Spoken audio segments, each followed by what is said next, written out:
di Zoom-nya. Ibu coba dulu. Oh iya, nggak bisa. Oke. Muncul nggak screen-nya? Kelihatan? Terlihat, Ibu. Terlihat, oke. Terima kasih ya. Jadi pada hari ini kita melanjutkan materi yang dari minggu kemarin, yaitu masuk ke bab selanjutnya, yaitu materi spermatopita.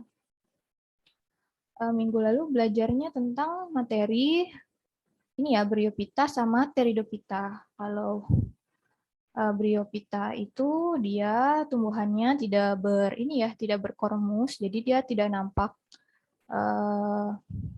batang, daun, dan akar sejatinya. Kalau yang dan dia juga tidak berpembuluh ya, sama ya seperti Pteridophyta, dia berpembuluh tapi dia belum jelas kormusnya. Nah, kita lanjut ke materi spermatophyta hari ini. Jadi, kurang kenceng ya suara Ibu. Oke, kita masuk ke materi spermatophyta. Nah, jadi di sini spermatophyta atau tumbuhan berbiji itu ya memiliki ciri-ciri umum ya yang biasanya membedakan tumbuhan jenis spermato ini dengan tumbuhan yang lain. Yang pertama, dia tubuhnya sudah terdiri dari akar, batang, dan daun sejati ya, atau sudah berkormus, atau bahasa lainnya kormopita ya, tumbuhan kormopita. Jadi dia sudah bisa dibedakan akar, batang, dan daunnya. Berbeda dengan tumbuhan lumut ya, jadi dia tidak bisa dibedakan. Terus kemudian ciri-ciri selanjutnya mempunyai pembuluh tapis atau flum ya, dan pembuluh kayu atau silem ya. Jadi dia Tracheophyta. Berbeda sama lumut, ya dia tidak ada Tracheophytanya ya, atau disebutnya non Tracheophyta. Kemudian selanjutnya ciri-cirinya memiliki alat reproduksi berupa bunga ya. Jadi spermatophyta ini dia sudah memiliki bunga, berbeda dengan uh, berbeda dengan tumbuhan lumut dan tumbuhan paku belum ada bunganya.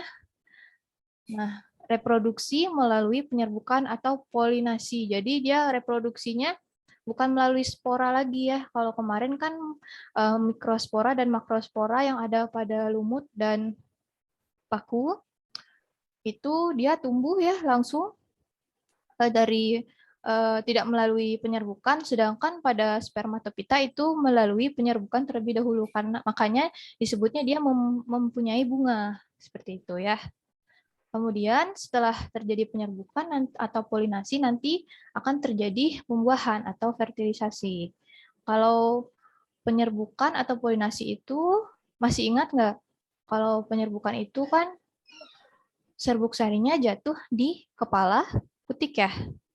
Nah, tapi kalau pembuahan, dia nanti mikrosporanya atau sel gamet jantannya, yaitu serbuk sarinya, nanti akan jatuh di yang sudah jatuh di kepala putik, nanti akan masuk ke putik menuju ovum yang ada di dalam ovarium ya.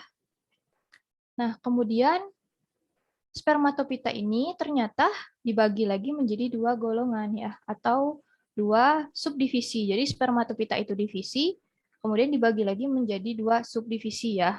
Yang pertama gymnospermae atau tumbuhan berbiji terbuka, kemudian ada angiospermae atau tumbuhan berbiji tertutup. Ya, kita masuk ke gymnospermae. Ibu, di Yang sini pertama, slide-nya masih slide 1, Ibu. oh masih itu. Ya, dari Ini tadi masih slide 1. masih. Oke, bentar.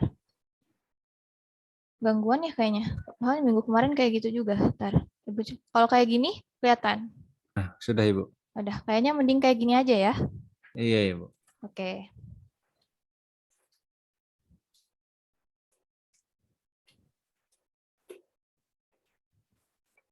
Kayak gini kelihatan. Di slide 3, Ibu. Oh, ini di slide 3.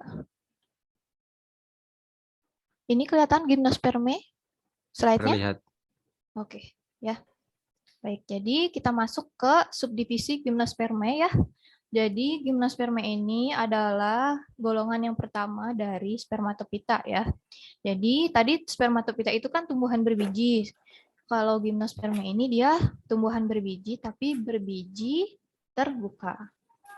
Ciri-ciri umumnya yaitu yang pertama belum memiliki bunga sejati sehingga organ reproduksinya itu disebutnya strobilus atau konus ya. Jadi ciri umum dari gimnosperma ini dia memiliki strobilus atau konus ya. Jadi bukan bunga sejati. Kemudian badan penghasil serbuk sari disebut strobilus jantan dan badan penghasil bakal biji disebut strobilus betina gitu ya. Jadi kalau serbuk sarinya itu adanya pada strobilus jantan, sedangkan bakal biji atau ovumnya ada di strobilus betina ya. Kemudian disebut biji terbuka karena bakal biji menempel pada daun buah yang berupa daun terbuka. Nanti kita lihat gambarnya ya. Jadi dia disebut berbiji terbuka karena bijinya itu atau bakal bijinya menempel pada daun buah yang terbuka atau biasanya disebut sebagai sisi konus gitu. Kemudian batang tidak mempunyai Phloeterma yaitu jaringan endodermis yang mengandung bulir-bulir tepung ya. Jadi di dalam batangnya itu nggak ada phloeterma. Kemudian akar dan batangnya berkambium ya.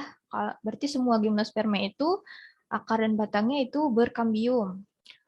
Daun umumnya kaku dan sempit. Jadi hampir seluruh dari gimnosperma itu bentuk daunnya itu kaku ya, tidak lentur ya, dan sempit atau bentuknya itu kecil ya, kecil-kecil tidak melebar ya, seperti jarum biasanya gitu. Tempat terjadinya penyerbukan disebut tetes penyerbukan. Jadi dia bukan di kepala putik ya. Nah, jadi tempat penyerbukannya itu bukan di kepala putik tetapi di tetes penyerbukan. Jarak penyerbukan dan pembuahan lama. Nah, ini jadi pada gimnosperma ini mereka biasanya jarak penyerbukan dengan pembuahannya tuh cukup memakan waktu yang lama. Jadi ketika terjadi penyerbukan, kemudian ke pembuahan yang selanjutnya itu rentang jaraknya itu lebih dari 1 tahun ya, itu rata-rata.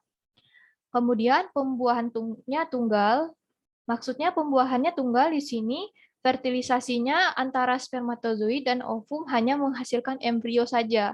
Jadi berbeda dengan pembuahan ganda yang nanti akan menghasilkan endosperm juga. Itu akan dibahas pada angiospermae ya. Kemudian gimnospermae ini berumah satu atau monoecious ya. Monoecious itu strobilus jantan dan strobilus betina dalam satu pohon. Jadi maksudnya strobilus jantan dan strobilus betina itu terdapat di satu buah pohon. Jadi dia tidak dalam satu strobilus. Jadi strobilusnya terpisah. Nanti ada gambarnya dan dia ada dalam satu pohon. Contohnya Pinus mercusi ya. Kemudian ada cemara ya. Kemudian ada yang berumah dua. Nah, berbeda dengan berumah satu, kalau berumah dua atau dioiceus ini, dia strobilus jantan dan betina itu pada pohon yang berbeda ya. Jadi satu pohon cuma ada strobilus jantan saja atau cuma ada strobilus betina saja. Contohnya ada damar ya atau agathis alba, kemudian ada sikas rumpi atau pakis haji. Itu nama latinnya ya, sikas rumpi. Kemudian Gnetum gnemon atau melinjo dan ginkgo biloba. Tuh ya.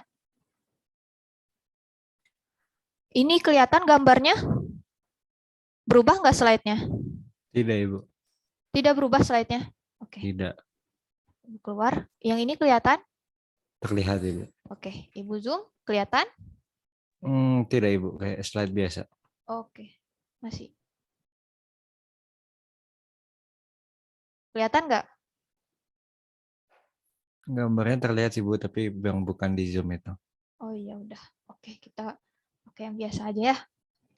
Jadi ini ada gambarnya ya, yang tadi. Jadi pada gimnospermae itu dia bunganya bukan bunga sejati ya, tetapi dia bunganya itu bunga strobilus, disebutnya strobilus atau konus ya. Jadi ini ada gambarnya perbedaan dari Strobilus jantan dan Strobilus betina. Ini Strobilus betina, kemudian yang ini Strobilus jantan. Biasanya dalam soal disebutnya Strobilus betina itu mengandung makrospora atau bakal biji ya, disebutnya bakal biji atau makrospora. Kalau yang Strobilus jantan itu mengandung mikrospora ya. Jadi kalau di zoom, kelihatan ya gambarnya yang di zoom? Jadi ini ada gambar Strobilus betinanya ya. Kalau dia sudah mekar, kalau ini dia masih menguncup ya. Kalau sudah mekar, nah ini ada dia disebut terbuka karena dia bijinya itu hanya menempel pada daun terbuka atau sisi konus. Yang ini ya, daun terbuka atau sisi konus.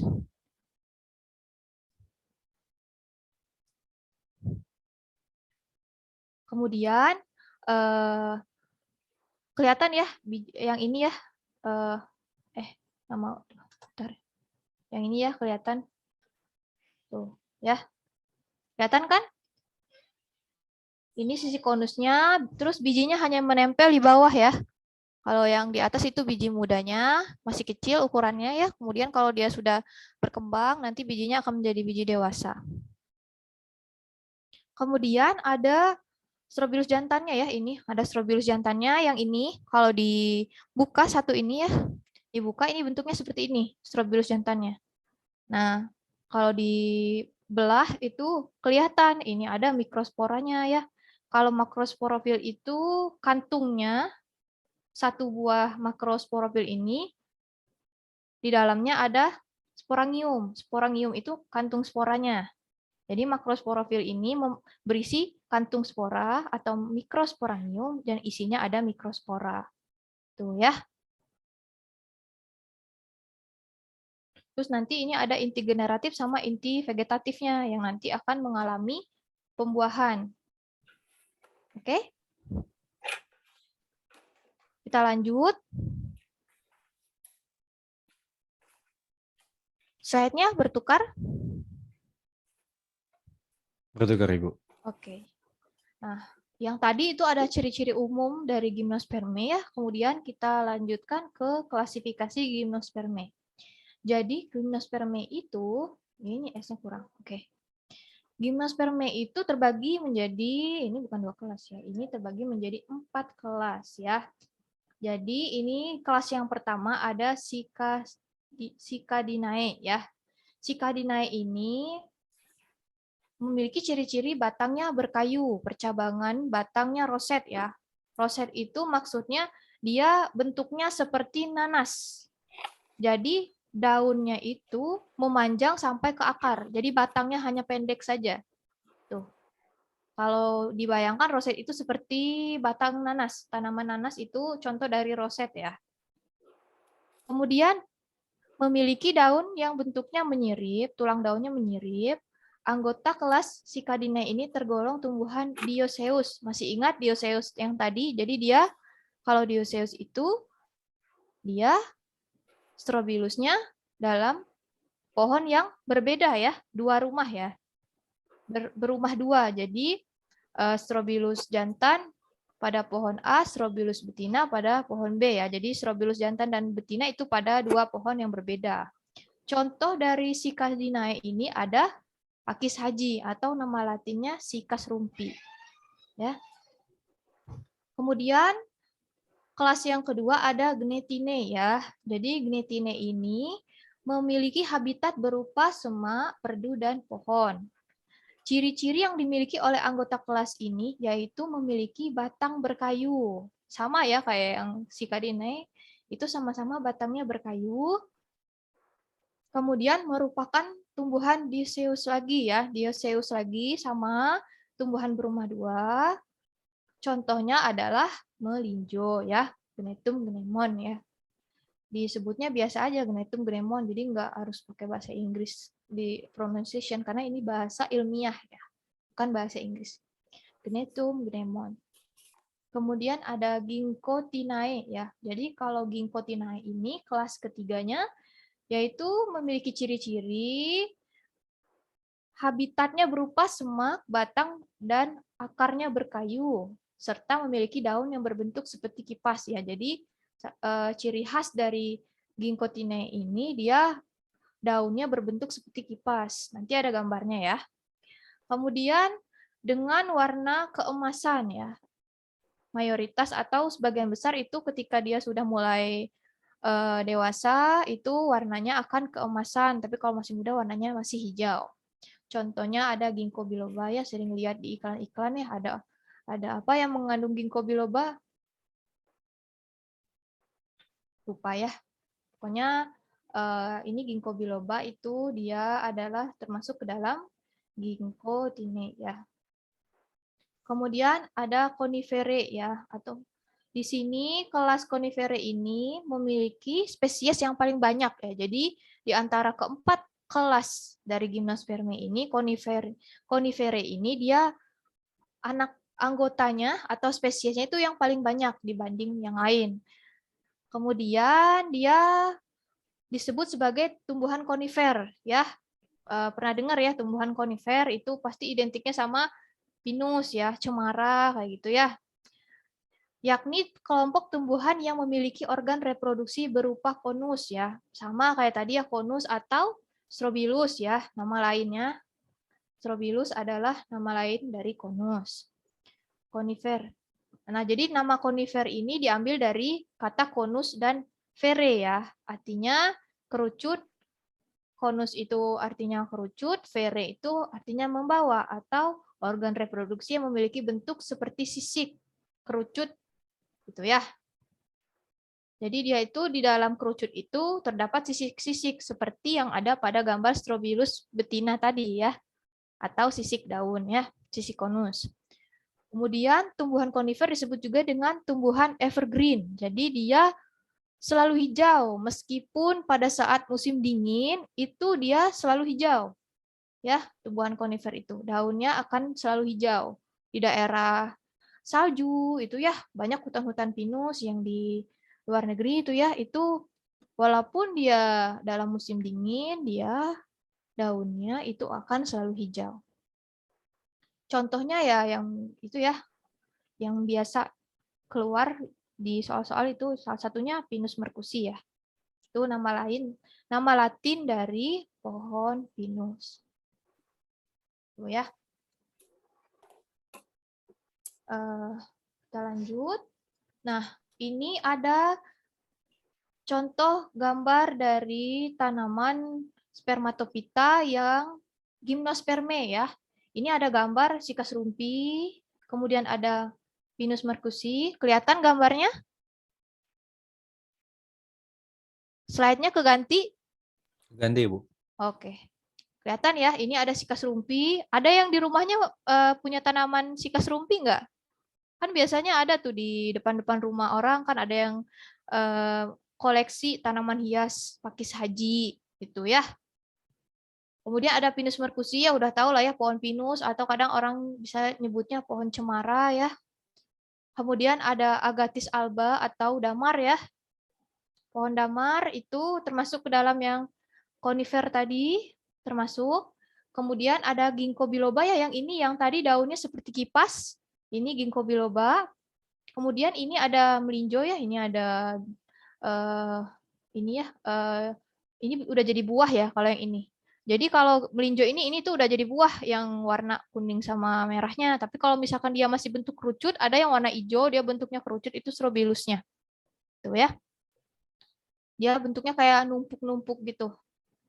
Kemudian ini ada Dion edule ya, salah satu tanaman hias juga ya, biasanya ada di ini ya, di taman-taman itu ya. Nih, tuh. Udah ada yang mau ditanyain lagi di ini tumbuhan gymnospermae? Kita lanjut. Lanjut ya. Iya, Bu. Oke. Kita lanjut. Nah, ini ada perbedaan gymnospermae dan angiospermae ya. Jadi sebelum kita masuk ke angiospermae-nya kita bandingin dulu. Jadi ciri umum ya yang membedakan gymnospermae dan angiospermae itu yang pertama ada kalau gymnos akarnya tunggang. Kalau angios dia akarnya ada yang tunggang, ada yang serabut. Kemudian kalau yang gimnosperme batangnya berkambium. Kalau angiosperme dia ada yang berkambium dan ada yang tidak. Kalau daunnya gimnosperme itu jarang berdaun majemuk ya. Jadi dia daunnya rata-rata itu satu-satu ya. Dia tidak dalam satu tangkai yang sama lebih dari satu daun. Kemudian jarang ada daun yang melebar. Rata-rata daunnya kaku dan menyempit. Kalau yang gimnosperme. Kalau yang angiosperme umumnya daunnya lebar. Kemudian dia tunggal juga dan ada juga yang majemuk ya. Kemudian bunganya yang tadi gimnosperme itu bunganya strobilus ya. Kalau pada gimnosperme, jadi bukan bunga sejati. Atau kumpulan bunga penghasil gamet ya. Nama bunga pada gimnosperme itu adalah strobilus. Sedangkan kalau pada angiosperme itu memiliki bunga sejati dan memiliki perhiasan bunga. Ada mahkotanya, ada kelopaknya ya. Kemudian bakal bijinya terbuka ya tadi, jadi dia tidak ditutupi oleh daging buah ya, atau bakal buah disebutnya. Kemudian dia buahnya itu kalau gimnosperme itu tidak ada buah, karena buahnya tidak berkembang ya. Sedangkan kalau pada angiosperme ada buahnya dan terjadi pembuahan dan berkembang ya, bakal buahnya itu berkembang. Berbeda dengan gimnosperme, dia hanya bijinya saja yang berkembang ya, bukan spora, makrosporanya atau bakal bijinya yang berkembang. Kemudian pembuahannya itu kalau pada gimnosperme tunggal, dia hanya fertilisasi ovum dan gamet jantan ya, strobilus jantan ya, mikrosporofil ya. Jadi nanti hasilnya hanya embrio atau zigotnya. Sedangkan kalau pada angiosperme dia ganda karena hasilnya itu adalah hasilnya zigot dan endosperme ya. Jadi nanti ada prosesnya pada pembuahan yang terjadi pada angiosperme itu inti generatif 1 membuahi inti vegetatif, kemudian membuahi kandung lembaga, kemudian nanti dia akan ini apa pada pembuahan yang angiosperme ini akan terjadi 2 pembuahan sekaligus gitu ya. Kemudian penyerbukannya dibantu oleh angin kalau gimnosperme ya, sedangkan kalau angiosperme itu dibantu oleh serangga, angin dan air dan lain-lain ya. Tuh. Kita lanjut masuk ke materi angiosperme. Angiosperme ini tumbuhan berbiji tertutup ya. Jadi dia berbeda sama gimnosperme tadi, dia berbiji terbuka, sedangkan angiosperme ini berbiji tertutup. Ciri-ciri umumnya dia sudah mempunyai bunga sejati ya. Kemudian adanya daun-daun yang pipi dan lebar dengan tulang daun yang bervariasi. Jadi bentuk daunnya itu pipi dan lebar ya. Itu rata-rata dari angiosperme. Lalu tulang daunnya bervariasi, ada yang menyirip dan ada yang menjari ya. Bakal biji atau bijinya menutup. Jadi disebut tumbuhan berbiji tertutup karena biji atau bakal bijinya itu terbungkus oleh badan yang berasal dari daun-daun atau putik ya. Jadi bakal bijinya itu diselimuti atau dibungkus oleh daun-daun yang berasal dari putik ya. Itu ya. Atau nanti bisa jadi disebutnya sebagai ini bakal buah ya. Bakal buah. Jadi putik itu kan menyelimuti ovum pada bunga. Nah, nanti disebutnya sebagai bakal buah yang menutupi bakal biji. Kemudian nah ini pembuahan ganda. Nah, pembuahan ganda itu terjadi pada angiosperme saja ya. Jadi dia terjadi pembuahan ganda karena dalam satu ovumnya itu terdapat inti generatif 1 dan inti generatif 2. Inti generatif 1 nanti akan membuahi ovum, menghasilkan embrio. Ya, bersifat diploid ya. Bersifatnya diploid, makanya di sini disebut 2N. Karena inti generatif 1 itu bersifat N, ovum itu bersifat N. Kemudian ada inti generatif 2, dia membuahi inti kandung lembaga. Jadi Inti generatif 2 akan membuahi inti kandung lembaga sekunder. Sama dia, sama-sama 1N, 1N. Makanya nanti akan menghasilkan endosperma. Oh, kalau yang inti generatif 1 ini dia 1N. Sedangkan kalau inti kandung lembaga itu dia 2N. Ya, di sini dibikin dia 2N ya. Inti kandung lembaga yang 2N. Jadi sisanya 1N semua. Inti generatif 1, generatif 2, dan ovum. Nanti dia pembuahan yang keduanya menghasilkan endosperma atau cadangan makanan. Nah, ini yang membedakan tumbuhan angiospermae dan tumbuhan gimnospermae. Jadi angiospermae itu dia ada endosperma karena terjadi pembuahan ganda. Kemudian angiospermae ini terbagi menjadi 2 golongan ya. Yang pertama ada monokotil dan yang kedua adalah dikotil. Kalau monokotil itu tumbuhan berbiji keping 1 ya atau tunggal. Kalau yang dikotil itu tumbuhan berbiji keping 2 ya. Mono kan 1 ya, kalau di 2. Jadi monokotil tumbuhannya berkeping biji 1, kalau dikotil tumbuhannya berbiji keping 2. Tuh ya. Suara Ibu kedengaran ya? Takutnya tiba-tiba suaranya kecil. Kedengaran? Terdengar, Ibu. Apa dikencengin lagi? Cukup, Ibu. Oke ya. Kita lanjut. Nah, ini tadi monokotil dan dikotil ya. Jadi perbedaan dari monokotil dan dikotil itu, kalau monokotil dia keping bijinya cuma 1 ya ini. Dia 1, tidak ada yang memisahkan gitu. Cuma 1 ini aja.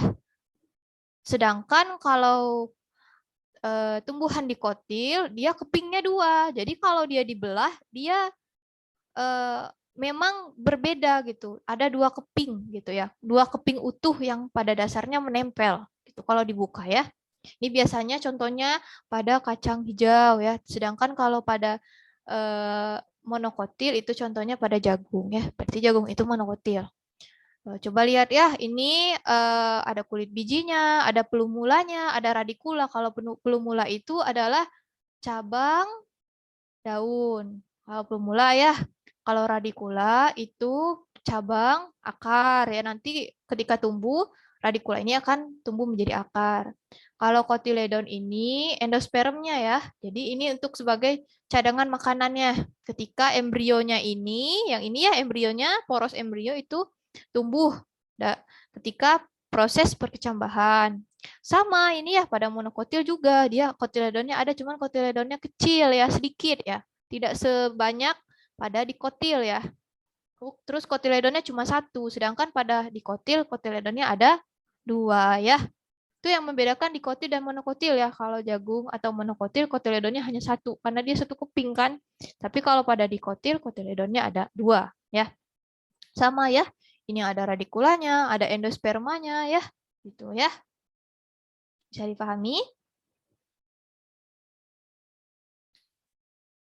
Nah, ini ada lagi perbandingan ciri-ciri tumbuhan dikotil dan monokotil ya. Jadi dikotil itu seperti yang sudah Ibu jelaskan tadi ya, kalau dia ada 2 kotiledon, sedangkan pada monokotil itu ada 1 kotiledon. Kemudian pertulangan daunnya kalau dikotil dia menyirip ya, tulang daunnya itu menyirip ya, menyirip itu ya kayak gini tuh, kanan kiri gitu ya, dua sisi, tapi dia tidak sejajar ya, bergantian. Tapi kalau yang pada monokotil, pertulangan daunnya sejajar ya, sama ya. Tuh, 1 deret ya, gitu. Kemudian perbandingannya pada dikotil, dia ada kambium ya, dan ada berkas pengangkut yang melingkar. Jadi berkas pengangkutnya melingkar nih, kelihatan ya ini gambarnya ya. Kursor Ibu kelihatan? Ini ya. Jadi ini itu yang di tengah-tengah ada yang bentuk seperti lingkaran, kemudian ada yang bentuknya seperti kacang. Ini ada 1, 2, 3 yang ada di setengah lingkaran ini itu berkas pengangkutnya ya. Jadi dia melingkar berkas pengangkutnya pada dikotil. Tapi kalau pada monokotil dia berkas pengangkutnya menyebar ya pada monokotil ya. Kemudian yang membandingkan dikotil dan monokotil lagi itu ada bunganya. Jadi pada monokotil bunganya itu kelipatannya 3. Jadi kalau dilihat dari jumlah kelopak bunga dari jumlah mahkota bunganya, itu dia kelipatannya ada 3. Coba lihat ini ada 1, 2, 3, 4, 5, 6. 3 dan kelipatannya. Jadi entah itu 3, entah itu 6, entah itu 9 ya. Itu kalau monokotil. Tetapi kalau pada dikotil, dia kelipatan kelopak atau mahkota bunganya itu 2, 4, atau 5 ya. Jadi kalau misalkan dia 2 berarti kelipatannya 4 ya. Kelipatannya 4, 8 ya. Tapi kalau yang kelipatan 4, 8 juga, 16. Kalau kelipatan 5 berarti 10, 15 kayak gitu ya. Kemudian kalau pada dikotil akarnya tunggang. Ciri-ciri akar tunggang itu dia dari pangkal akar ya atau dari pangkal batangnya. Nanti akarnya itu akan tumbuh lurus terus ke bawah tuh. Terus ya. Nanti dari akar utama ini disebutnya akar utama nanti akan tumbuh percabangannya gitu ya. Itu kalau akar tunggang. Sedangkan kalau akar serabut, dia dari pangkalnya ini sudah bercabang akarnya. Jadi nggak ada akar utama. Ya, itu perbedaannya. Jadi kalau dikotil itu akarnya tunggang, kalau monokotil akarnya serabut. Ya, seperti itu. Nah ini. Tadi udah dijelaskan ya kalau di tabel perbedaannya, kalau monokotil itu berbiji tunggal, berkeping atau berkeping satu, dan tidak membelah saat berkecambah atau disebutnya apa? Hipokial ya. Jadi dia tidak membelah, dia langsung tumbuh tunasnya gitu dari biji-bijinya. Biasanya yang hipokial. Kemudian akarnya serabut ya yang tadi daunnya membentuk halus atau berbentuk halus ya dan bertulang sejajar, ciri khas dari monokotil. Batangnya tidak bercabang juga, jadi monokotil itu rata-rata tanaman yang tumbuhannya batangnya itu tidak bercabang atau berruas-ruas ya. Tuh. Nanti ada contohnya. Kemudian ujung batangnya dilindungi oleh koleoptil ya. Karena dia akarnya serabut, jadi ujung batangnya itu tidak dilindungi oleh kaliptra atau tudung akar ya, tapi dilindungi oleh koleoptil atau selaput pelindung ujung batang ya. Kemudian sebagian besar memiliki bunga yang tersusun dari mahkota bunga ya. Jadi dia bunganya itu tersusun dari mahkota, kelopak, dan benang sari yang kelipatan 3 tadi udah disebutin ya. Lalu dia tidak memiliki kambium ya, baik pada batang maupun pada akar. Tuh ya. Ini ada klasifikasi dari tumbuhan monokotil ya. Jadi jadi tumbuhan monokotil itu diklasifikasikan menjadi 5 famili ya. Yang pertama ada famili Graminae ya. Graminae ya. Itu suku rumput-rumputan. Contohnya ada Zemes ya, kemudian ada Oryza sativa, kemudian ada Cyperus rotundus ya atau rumput teki ya. Kalau ini mah udah tahu ya, Zemes itu jagung, Oryza sativa itu nama latin dari padi, kalau Cyperus rotundus itu nama latin dari rumput teki ya. Kemudian ada Musaceae. Musaceae itu suku pisang-pisangan ya. Contohnya yang pisang, Musa paradisiaca ya. Tuh. Kemudian ada famili Palmae ya atau suku pinang-pinangan. Contohnya adalah Cocos nucifera atau kelapa ya. Terus ada Areca catechu ya. Catechu ya. Atau pinang ya. Kemudian ada famili Zingiberaceae ya atau suku jahe-jahean. Contohnya ada Curcuma caesia ya atau kunyit. Terus ada Zingiber officinale atau jahe ya. Jadi Zingiber officinale itu nama latin jahe. Kemudian ada suku Orchidaceae ya, suku anggrek-angrekan. Contohnya adalah Phalaenopsis violaceae ya. Tuh. Jadi yang termasuk monokotil itu suku rumput-rumputan atau Graminae, kemudian ada pisang-pisangan atau Musaceae, kemudian ada pinang-pinangan atau palme ya, kemudian ada suku jahe-jahean atau Zingiberaceae, kemudian ada suku anggrek-angrekan atau Orchidaceae. Kalau ada pertanyaan, misalnya pisang termasuk ke dalam tumbuhan monokotil atau dikotil, masuknya berarti ke dalam monokotil ya, termasuk ke dalam kelas monokotil ya. Jadi monokotil dikotil itu kelas ya sebenarnya. Kemudian kita lanjut ke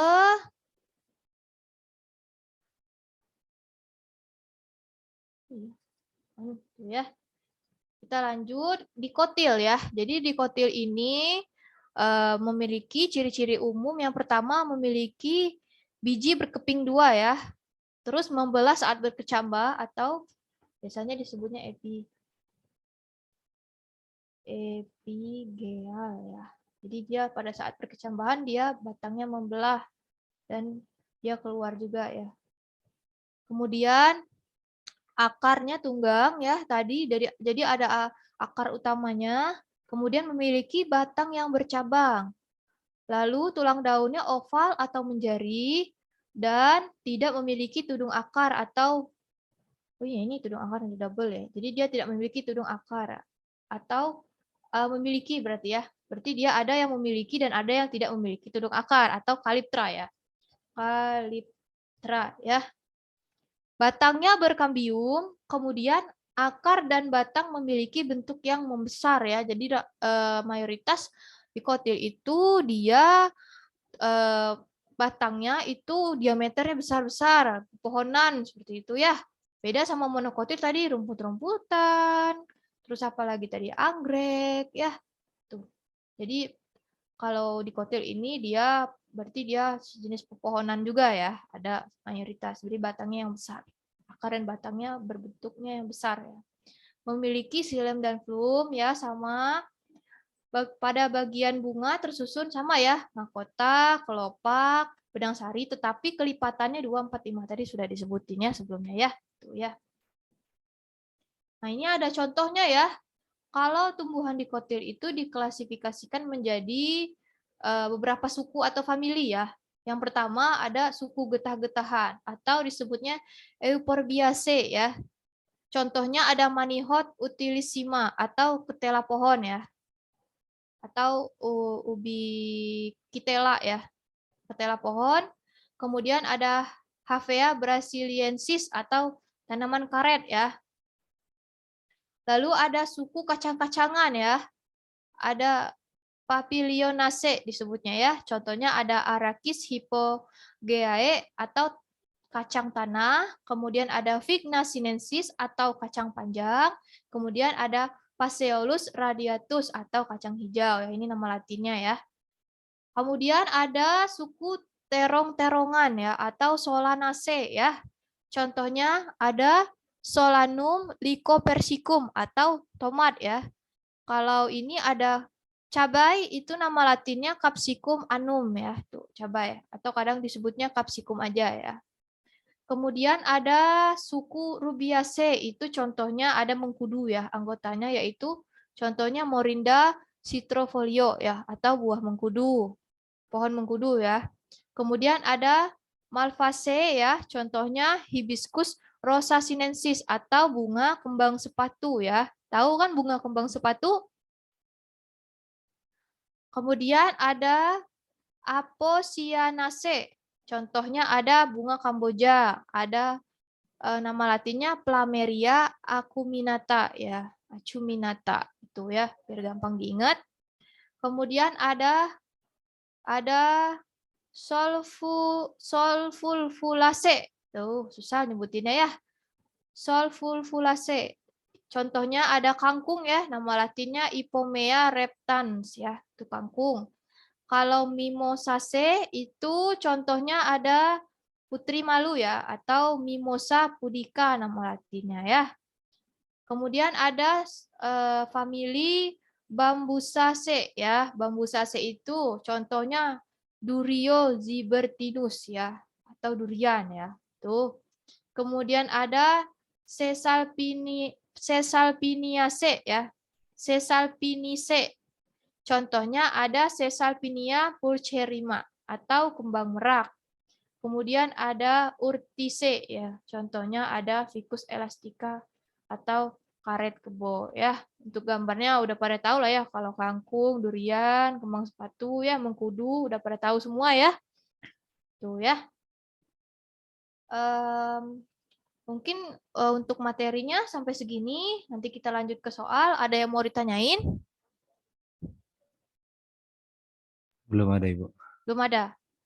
Yang lain gimana? Ada yang mau ditanyakan?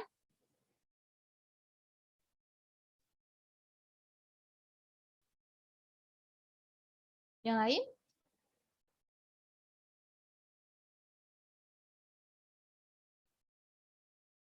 Belum ada, Bu. Belum ada. Ya.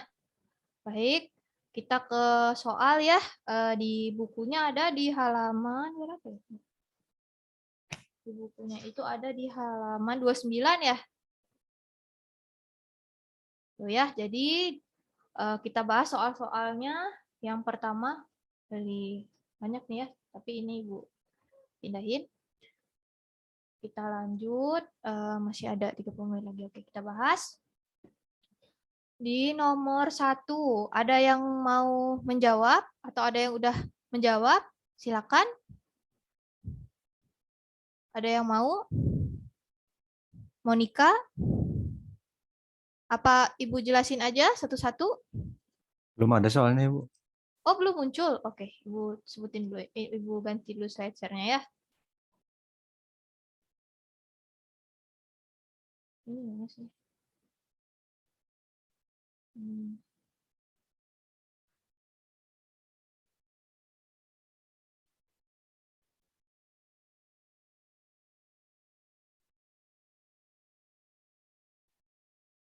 Ini slide share-nya kelihatan nggak? Ibu ganti soal ke sini. Kelihatan nggak?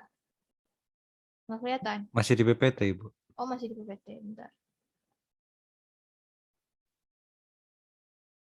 Oh, ini udah di ini kok. Udah di soal. Masih nggak kelihatan?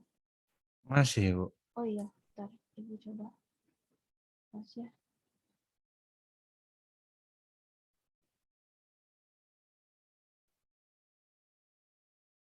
Nah.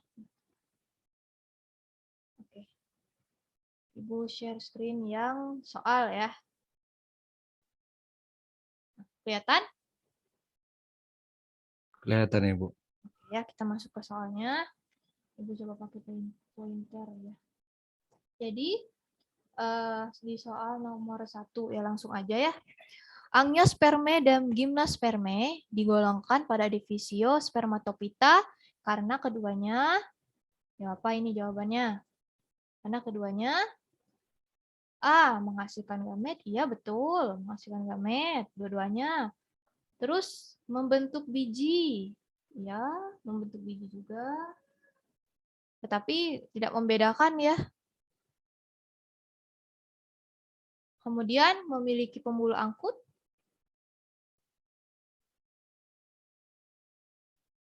Ya, memiliki pembuluh angkut, tetapi yang lain ada yang enggak ya.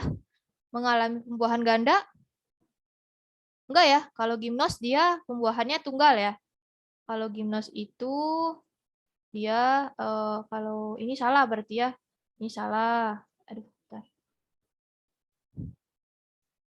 Aduh, ini tadi. Nah, ya. Yang ini salah ya. Nah, ini salah ya. Tadi menghasilkan gamet sama, dua-duanya menghasilkan gamet, tapi tidak membedakan ya. Memiliki pembuluh angkut, Pteridophyta juga memiliki pembuluh angkut ya. Ini salah ya, maksudnya salah. Ini salah. Lalu ini salah ya. Kemudian memiliki akar, batang, dan daun sejati. Ya, betul ya kalau ini. Betul apa salah? Sama-sama juga memiliki akar, batang, daun. Tapi tidak membedakan dia dengan Pteridophyta ya, karena Pteridophyta memiliki batang dan akar dan daun sejati juga. Tapi jawabannya benar adalah B ya, membentuk biji ya. Benar? Jawabannya B. Aduh. Ini B ya, betul ya jawabannya. Terus, lanjut lagi. Nomor 2, ciri-ciri yang tidak benar tentang kelompok tumbuhan Gymnospermae. Apa yang tidak benar? Gymnospermae itu mengalami pembuahan tunggal? Ya, berarti salah ya, karena yang dicari yang tidak benar ya. Berarti mengalami pembuahan tunggal? Iya ya, mengalami pembuahan tunggal. Kemudian alat reproduksi berupa strobilus, betul ya, tadi strobilus jantan dan betina. Berakar tunggang, betul? Salah tadi? Betul ya? Berakar tunggang, betul. Lalu bakal biji terletak pada ovarium. Tadi bijinya ada di mana? Terbuka ya bijinya, nggak ditutupin kan, nggak di dalam ovarium ya bijinya tadi. Berarti yang D salah ya. Tidak benar berarti ya yang D ya. Yang D salah. Berarti jawabannya kalau yang silam umumnya tersusun atas trakeid. Ya betul, trakeid betul. Berarti yang tidak benar adalah yang D ya. Jawabannya adalah D ya. Kemudian ini nomor 3. Bentar ya. Ini kita lanjut di sini aja deh. Ini buset dulu. Ini Bu, ini aja ya. Ini udah disalin jawabannya di buku? Sudah ya? Sudah, Ibu. Sudah. Kita lanjut ke nomor 3-nya. Nomor 3. Oke.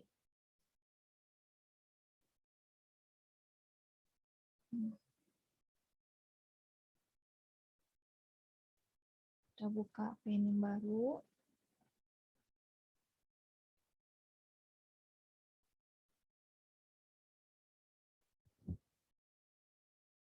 Ini yang baru ya. Nah, ini nomor 3 sama nih. Nomor 3. Dalam klasifikasi tumbuhan, pakis haji atau sikas rumpi dan melinjo atau Genetum benemon dimasukkan ke dalam subdivisio yang sama. Tadi ingat subdivisionya apa? Kan tadi divisionya apa? Spermatopita, ya. Berarti kalau yang pakis haji dan melinjo subdivisionya apa? Gimnos ya, gimnosperme ya. Nah, dimasukkan ke dalam subdivisio yang sama karena apa? Tadi gimnosperme itu ciri khasnya apa? Yang ini A telah memiliki akar, batang, dan daun sejati. Semuanya itu ya, semua dari spermatopita, jadi tidak membedakan. Alat perkembangbiakan berupa biji, ya semua spermatopita memiliki. Memiliki alat perkembangbiakan berupa strobilus. Ya betul, memiliki alat perkembangbiakan berupa strobilus ya, dua-duanya ya, karena dia gimnosperme ya. Ciri khasnya ada strobilus ya, bukan bunga ya. Biji tidak dibungkus oleh daun atau daging buah. Betul juga ya.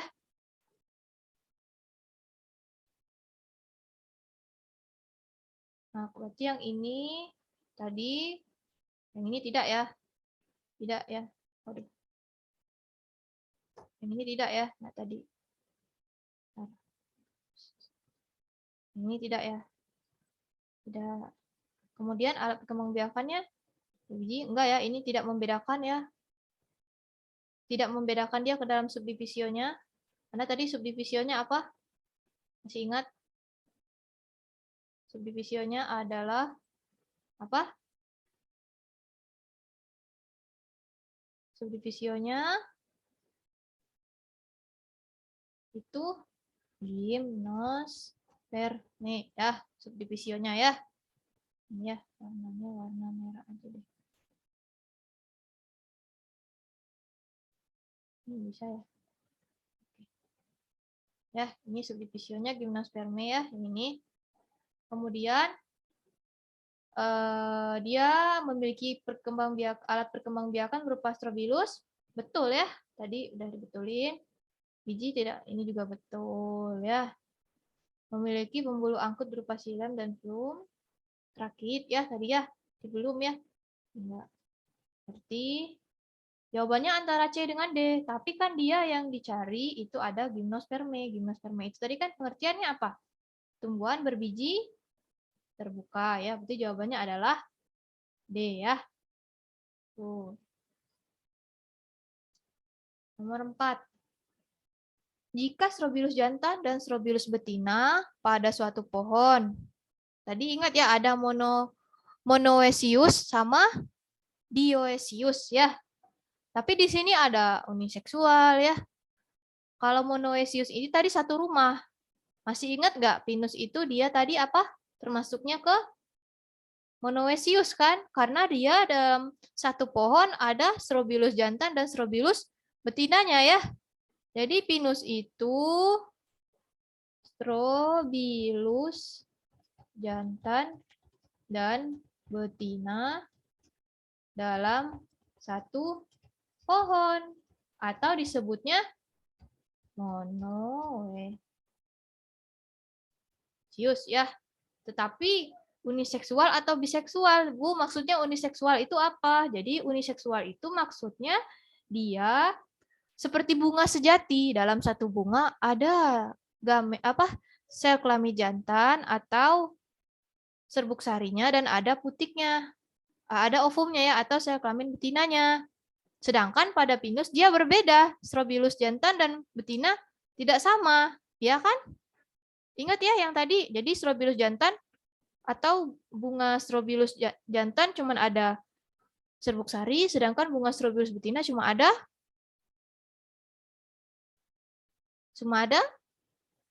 bijinya. Jadi monoecious kalau uniseksual itu dia satu bunga satu sel kelamin jantan.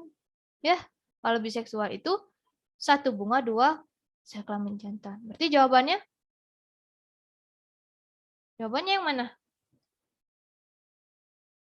Oh ya, ini.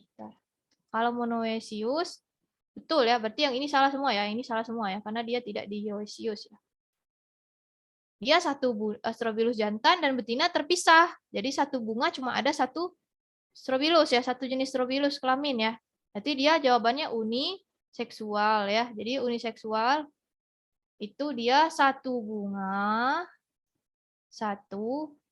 cuma ada satu bunga hanya ada atau satu Strobilus hanya ada satu gamet. Gametnya kan serbuk sari atau bijinya. Kalau serbuk sari gamet jantan, kalau bijinya itu gamet betinanya. Ya. Jadi jawabannya adalah A ya. Jawabannya A. Jawabannya adalah A. Ya. Kemudian nomor 5. Oh, ini nomor 5 masih kayak gini. Bu bikin yang baru ya. Nomor 5. Oke. Masih ada waktu ya. Kira-kira yang Ibu jelasin tadi paham nggak?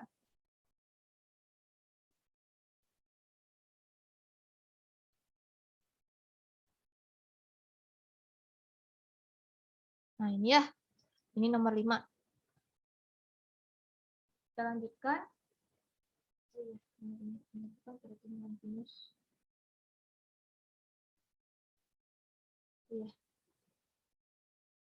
Kita ini dulu ya sebentar apa?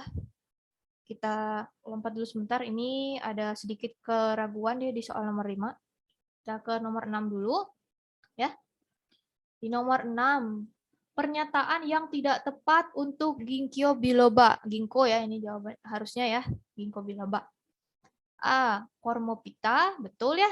Semua ginkgo biloba itu berkormopita, jadi dia tepat ya, bukan tidak tepat. Jawabannya salah. Kemudian, tumbuhan berpembuluh. Berarti tepat dong kalau berpembuluh ya. Kan Tracheophyta ya, ginkgo biloba. Dapat dimanfaatkan untuk pembuatan obat. Iya, ginkgo biloba itu biasanya dipakai untuk obat daya ingat otak ya. Biasanya ya untuk kesehatan otak itu menggunakan ginkgo biloba. Biasanya ada ya di luaran sana obat untuk ini memperkuat daya ingat. Ya. Kemudian dia dari divisio gimnosperme, betul. Berarti jawabannya tepat ya, bukan tidak tepat. Jadi jawabannya adalah E ya. Tadi masih ingat kan kalau gimnosperme itu dia penyerbukannya Itu disebutnya tetes penyerbukan ya, tempat penyerbukannya. Ya. Terus kemudian kita lanjut ya.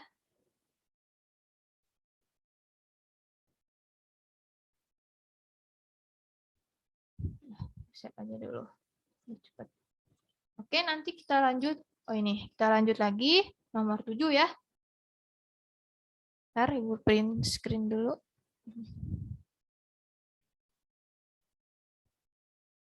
Nomor 7 ya, nomor 8. Nomor 7, berikut ini ciri-ciri angiosperme. Nah, masih ingat nggak tadi angiosperme itu ciri-cirinya apa? Angiosperme itu kan tumbuhan berbiji tertutup ya. Jadi dia bakal biji dilindungi oleh daun atau daging buah, betul ya. Ini betul jawabannya yang satunya. Kemudian memiliki endosperma, betul ya. Lalu jarak penyerbukan dan pembuahannya singkat. Iya, betul ya. Jadi setelah penyerbukan dia tidak lama kemudian langsung pembuahan ya. Tidak sama seperti pada gimnosperme yang jarak pembuahan dan penyerbukan dan pembuahannya itu bisa sampai 1 tahun ya. Terus ciri-ciri angiosperme daunnya kaku dan menyempit. Enggak ya, ini justru ciri-ciri dari gimnos ya. Tadi gimnosperme itu ciri-cirinya adalah daunnya kaku dan menyempit. Jadi jawabannya adalah A ya. 1, 2, dan 3 yang betul. Oke. Tuh. Kita lanjut nomor 8. Monokotil dan dikotil dapat dibedakan dari hal-hal berikut ini, kecuali. Nah, ini ya. Masih ingat nggak yang tadi? Kalau monokotil itu dan dikotil apa aja yang membedakannya ya? Ini kecuali. Jadi, pada monokotil itu dia gimana tadi bentuk daunnya? Pada monokotil itu melengkung ya, atau sejajar ya. Atau sejajar. Sedangkan pada dikotil bentuk daunnya melebar ya. Tuh. Kalau pada dikotil ya. Kemudian jenis pembuahannya. Nah, tadi jenis pembuahannya sama ya, pembuahan ganda semua ya dua-duanya ya. Jenis pembuahannya. Jadi tidak bisa membedakan ya kalau yang jenis pembuahannya ya. Jadi dia sama-sama pembuahan ganda ya. Pembuahan ganda semua ya. Kemudian batangnya tadi masih ingat kalau monokotil batangnya tidak bercabang ya. Kalau ini batangnya bercabang ya, kalau dikotil bercabang. Kotiledonnya, nah tadi kalau yang monokotil, kotiledonnya kan cuma satu karena dia keping bijinya cuma satu ya. Tapi kalau pada dikotil, keping bijinya ada 2. Jadi kotiledonnya ada 2. 1 kotiledon berbanding dengan 2 kotiledon ya. Itu ya. Monokotil dikotil. Monokotil berbanding dengan dikotil. Ya. Ya. Sama-sama pembuahan ganda, tidak bercabang dan bercabang. Kalau perkecambahannya gimana? Kalau perkecambahannya yang monokotil tadi hipogeal ya, karena dia tidak keluar, tidak membelah pada saat perkecambahan. Sedangkan kalau pada dikotil dia membelah ya, seperti dia.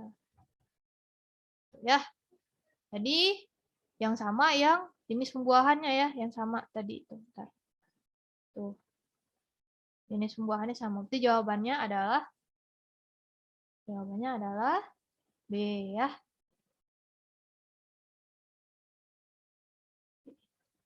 Ya.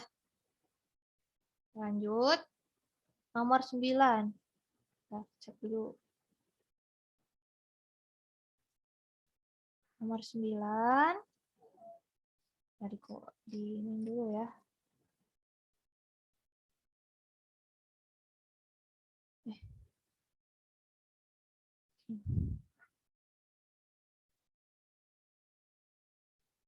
Nah, ini nomor 9 ya. Pada bagian yang ditunjuk pada bagian bunga bougainville atau bunga kertas ya, atau bunga bougainville disebutnya, di bawah ini adalah yang ditunjuk yang mana? Ini ya, yang ditunjuknya ya. Tuh, yang ini. Tuh ya. Kelihatan nggak? Tuh. Jadi di sini pilihannya ada braktea. Braktea itu apa, Bu? Braktea itu adalah daun ya, daun yang tumbuh pada ketiak ini, ketiak bunga ya. Daun kecil, daun ketiak. Pada yang tumbuh pada ketiak bunga ya. Tuh braktea. Itu biasanya dia ada di bawah kelopak. Ya, di bawah kelopak itu ada daun yang kecil di bawahnya. Itu disebutnya braktea ya. Kemudian ada sepal ya. Sepal itu apa, Bu? Jadi sepal itu adalah ininya ya. Sepal itu kelopak bunganya sepal ya. Bisa ngebedain nggak yang mana sepal dan petal? Kelopak sama mahkota bisa ngebedain? Udah bisa belum? Kelopaknya. Kalau kaliks sama aja sama sepal ya. Ini juga kelopak ya. Kaliks kelopak bunga. Kalau petal ini mahkota ya. Mahkota. Kalau stamen itu apa, Bu? Stamen itu ininya ya, serbuk sari ya. Serbuk sari. Nah, kita lihat di sini di gambar. Bu, ini gambarnya kayak gini. Bentar. Tuh ya. Ini gambarnya kurang jelas ya. Coba dilihat itu kalau kira-kira itu gambar apa? Coba. Ada yang bisa jawab? Itu nunjukinnya kira-kira jawabannya apa tuh? Halo?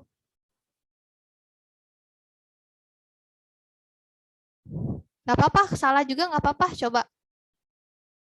Tiara? Halo, suara ibu kedengeran? Ayo Kedengar coba. Ibu. Oh iya. Yang petal bukan Ibu? Daunnya bukan. Gimana? Tiara? Daunnya. Daun ya? Oke, ya. Jadi ini itu bukan daunnya ya. Ini itu ya. Jadi ini itu disebutnya sebagai mahkotanya ya. Jadi bunga bougainville itu dia memiliki ciri khas yang mana bentuk mahkotanya itu mirip seperti daun. Kalau dilihat mahkotanya itu dia ada pertulangannya seperti tulang daun, tapi dia berwarna. Itu ciri khas dari bunga kertas, ya. Tuh. Nggak apa-apa, salah juga nggak apa-apa. Yang penting udah berusaha ngejawab ya. Terima kasih Tiara. Tadi yang jawab petal siapa? Tadi yang jawab petal, yang barengan sama Tiara tadi siapa tuh? Saya Ibu. Oh iya, siapa sih ini yang ngomong? Dimas Ibu. Oke, ya betul ya. Jadi jawabannya adalah mahkota. Itu ciri khas dari bunga bougainville. Emang bentuk ininya, bentuk mahkotanya mirip seperti daun ya. Jadi jawabannya adalah D ya. Duh, warnanya nggak merah gitu. Merah D ya. Kemudian nomor 10 ya, nomor 10. Pernyataan berikut yang tidak merupakan ciri-ciri dari tanaman cabai. Masih ingat nggak? Tadi tanaman cabai itu termasuk ke dalam monokotil apa dikotil? Tanaman cabai. Masih ingat? Solanum, suku Solanum termasuk ke dalam dikotil ya. Tadi ya. Masih ingat nggak? Tadi. Lihat di sini ya.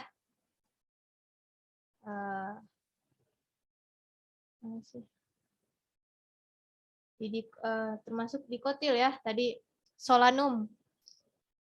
Ini nih Bu, slide share lagi ya. Coba ini masih.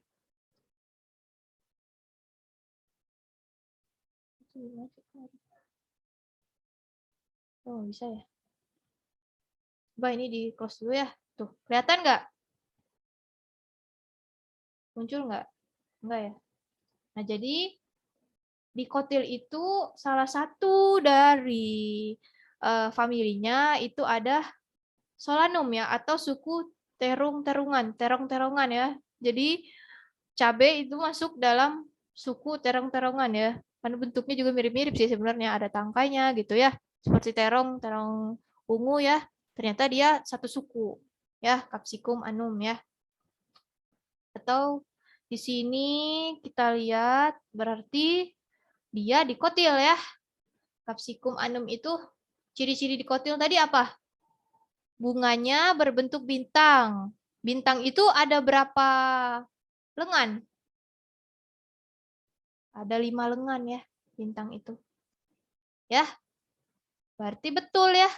Berarti yang salah kan dicarinya yang tidak. Ya, berarti ini salah ya. Salah. Aduh. Ini salah ya. Nomor 10. Kemudian tidak memiliki memiliki sistem perakaran serabut. Kan dikotil. Masih ingat kalau dikotil itu sistem perakarannya apa? Tunggang ya. Kalau monokotil sistem perakarannya serabut ya. Jadi ini karena dia betul berarti ini bukan jawabannya karena dicari yang salah ya. Pernyataan yang tidak merupakan ciri-ciri. Ini dikotil ya. Kalau akar serabut. Umumnya umur tanaman tidak menahun. Cabai itu umurnya betul nggak? Dia umurnya 1 sampai 2 tahun. Betul nggak? Nah ini ya, jadi pada ini tuh betul ya. Umumnya tidak menahun ya. Kemudian habitusnya semak. Betul nggak habitusnya semak? Betul ya. Aduh. Habitusnya semak. Buah dan bijinya mengandung kapsein. Betul nggak kapsein? Salah ya. Jadi dalam buah atau bijinya itu nggak ada kapsein. Maksudnya adanya kapsaisin ya, bukan kapsein. Ya. Jadi adanya itu bukan kapsein tapi kapsaisin ya. Tuh ya, adanya kapsaisin itu zat yang memberi rasa pedas pada cabai. Jadi jawabannya adalah ini ya, adalah E ya. Nah, ini membingungkan ya. Jawabannya adalah E. Ya. Ini jawabannya ya. Ini tar. Kan dicarinya yang nggak benar, sisanya benar semua kan. Tuh ya.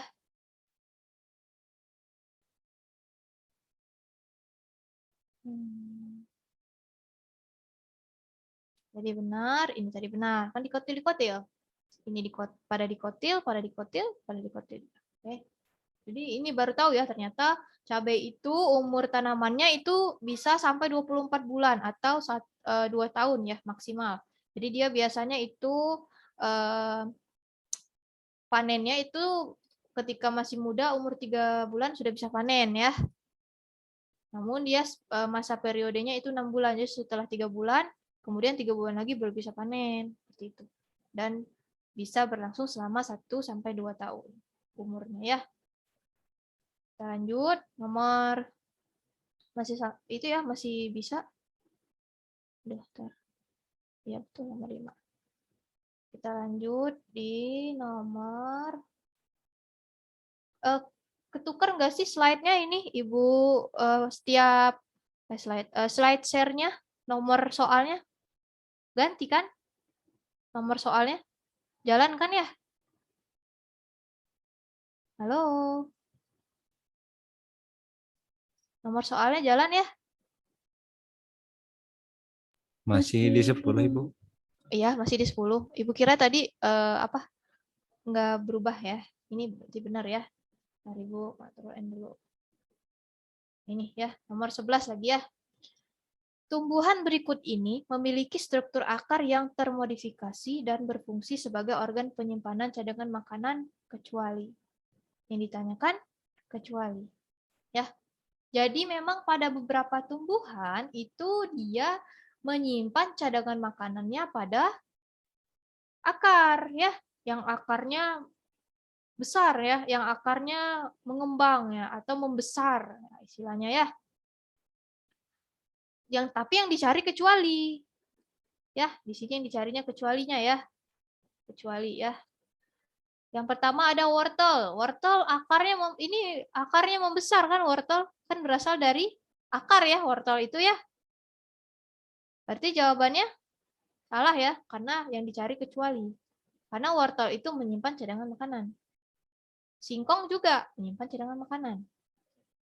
Bengkoang apalagi ya. Kentang juga. Jadi lobak sama, menyimpan cadangan makanan juga. Berarti nomor 11 itu nggak ada jawabannya ya. Jadi memang ada beberapa soal itu nggak ada jawabannya ya, tapi tetap aja ditulis gitu ya. Jadi nomor 11 itu sebenarnya tidak ada jawabannya ya.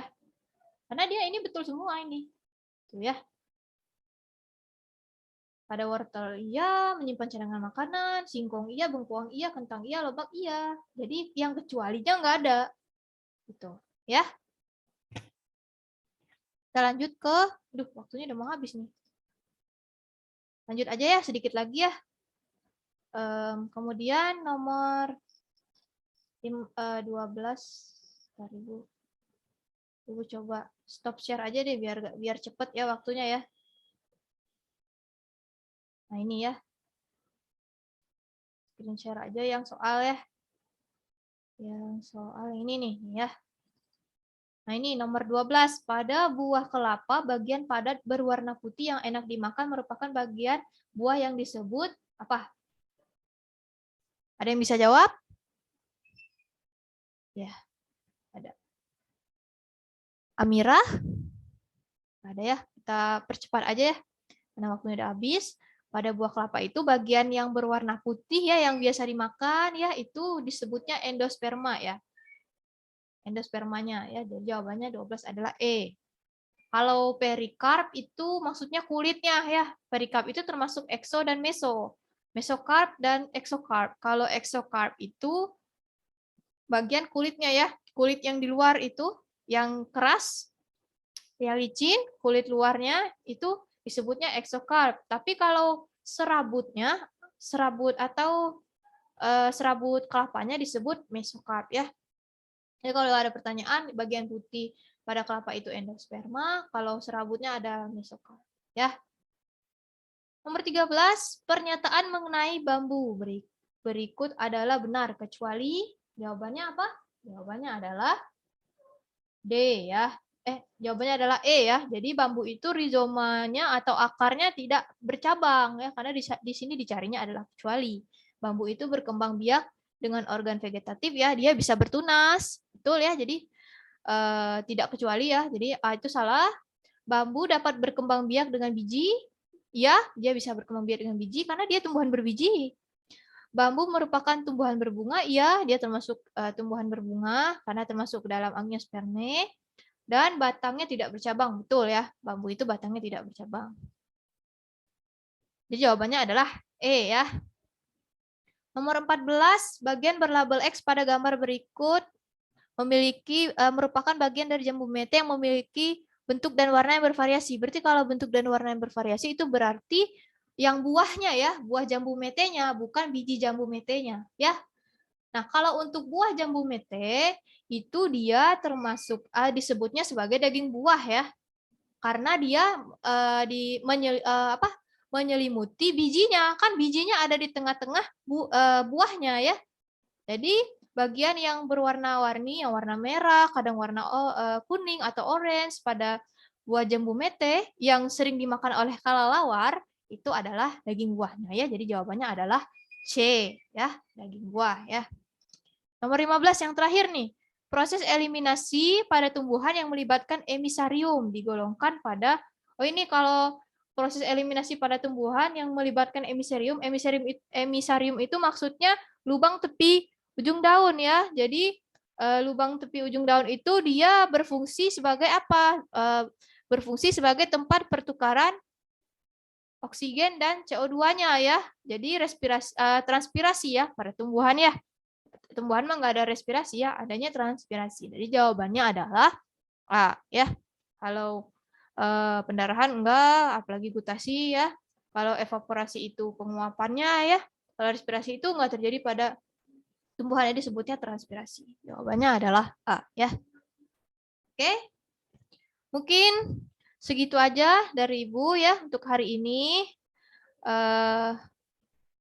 Kalau misalkan ada pertanyaan, silakan ya hubungi Ibu aja langsung ya. Nanti misalkan via ini, oh ya Ibu mau Ibu mau di-share PPT-nya? Ibu kirim iya ya linknya, nggak ada linknya ya? Sudah, Ibu. Udah. Oh udah di-share ya di grup kelas ya PPT-nya ya? Iya, Ibu. Oke, mungkin segitu saja untuk hari ini. Ibu ucapkan terima kasih. Jangan lupa jaga kesehatan ya kalian di sana. Semangat belajar walaupun belajarnya di rumah. Tapi jangan ini ya, jangan apa istilahnya, jangan bersantai-santai lah gitu. Karena kalian sudah kelas 12 dan sudah tidak lama lagi kalian akan menghadapi UTBK ya. Oke, segitu aja. Terima kasih. Assalamualaikum warahmatullahi wabarakatuh. Waalaikumsalam. Makasih. Makasih, Bu. Terima kasih, Ibu. Ya, sama-sama.